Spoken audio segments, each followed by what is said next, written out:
আমের সময় যদি কারোর তালের বড়া বা ফুলুরি খেতে ইচ্ছে করে তাহলে পাকা আম দিয়ে এমন ধরনের রেসিপি কিন্তু বানানোই যায়। খেলে বুঝতেই পারবেন না এটা কি দিয়ে বানানো। নমস্কার বন্ধুরা, ভাই বোনের হেসেল ঘরে সবাইকে স্বাগত। আজ আমি বানাবো পাকা আম দিয়ে আমের বড়া বা আমের ফুলুরি। ভিডিওটি কেউ স্কিপ করবেন না, পুরো ভিডিওটি দেখার জন্য অনুরোধ রইল। আজকের রেসিপির জন্য আমি এখানে নিয়েছি দুটো বড় বড় সাইজের পাকা আম। এই আমটা থেকে প্রথমে আমি আমের শাঁস মানে আমের পাল্পটা বার করে নেব। খোসাগুলো ভালোভাবে ছাড়িয়ে নেব। একটা আমের খোসা আমি ছাড়িয়ে নিয়েছি। এবার এর থেকে এই শাঁসটা আমি কেটে নেব।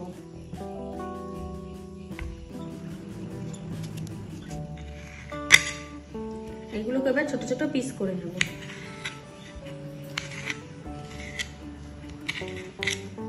চাইলে এই আমটাকে গোটা অবস্থাতেই কোনো গ্রেটারের সাহায্যে গ্রেট করে নিতে পারেন। আমি যেহেতু মিক্সিতে ব্লেন্ড করে নেব সেই জন্য আমি পিস পিস করে কেটে নিয়েছি। ঠিক একই রকম ভাবে এই আমটাও আমি পিস পিস করে কেটে নেব। আমগুলো আমার সব পিস পিস করে কাটা হয়ে গেছে। এবার জারের মধ্যে আমি কাটা আমগুলো সব দিয়ে দেব। ভালোভাবে ব্লেন্ড করে নেব। আমটা ভালোভাবে ব্লেন্ড করে নিয়েছি। এবার আমের এই পাল্পটা আমি একটা পাত্রে নিয়ে নেব। একটা গামলা নিলাম, এবার এর মধ্যে আমি সবটা নিয়ে নিলাম। এবার এই আমের পাল্পের মধ্যে দিয়ে দিলাম আমি হাফ বাটি আটা, হাফ বাটি সুজি, হাফ বাটি চিনি। মিষ্টিটা অবশ্যই নিজেদের স্বাদ বুঝে কম বেশি করতে পারেন। এখানে আমি হিমসাগর আম নিয়েছি, বা সবাই জানেন যে হিমসাগর আম কতটা মিষ্টি, সেই অনুযায়ী আমি এখানে চিনিটা দিয়েছি। আমের মধ্যে যদি একটু টক ভাব থাকে সেক্ষেত্রে আপনারা মিষ্টির পরিমাণটা একটু বাড়াবেন। এবার দিয়ে দেবো 1 চিমটি লবণ। এবার সব উপকরণগুলো ভালোভাবে মাখিয়ে নেব।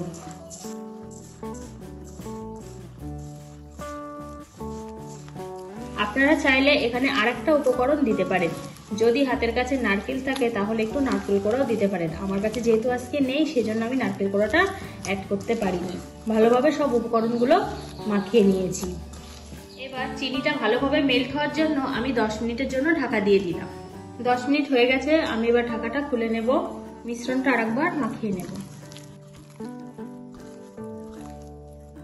আরেকবার মাখিয়ে নিয়েছি। এবার আমি এর থেকে অল্প অল্প করে নিয়ে ছোট ছোট বড়ার শেপ বা ফুলুরি বানিয়ে নেব।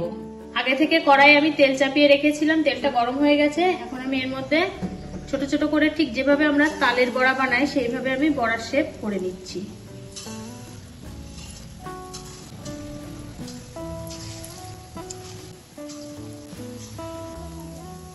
এবার একটা ঝাঁঝরি চামচ দিয়ে বড়াগুলো উল্টে পাল্টে ভালোভাবে ভেজে নেব। বড়াগুলো সব আমার ভাজা হয়ে গেছে। এগুলো এবার আমি তেল থেকে তুলে নেব।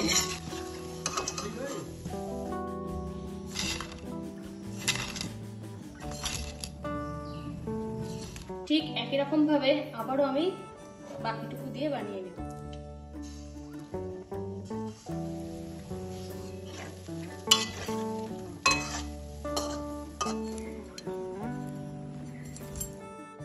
আজকের রেসিপিটা তাহলে এই পর্যন্ত। যে সকল নতুন বন্ধু আমার ইউটিউব চ্যানেল থেকে দেখছেন তারা অবশ্যই চ্যানেলটিকে সাবস্ক্রাইব করে দেবেন, আর যে সকল বন্ধুরা ফেসবুক থেকে দেখছেন তারা অবশ্যই ফেসবুক পেজটিকে ফলো করে দেবেন। আজ তাহলে এই পর্যন্ত, দেখা হচ্ছে পরের কোনো নতুন রেসিপিতে।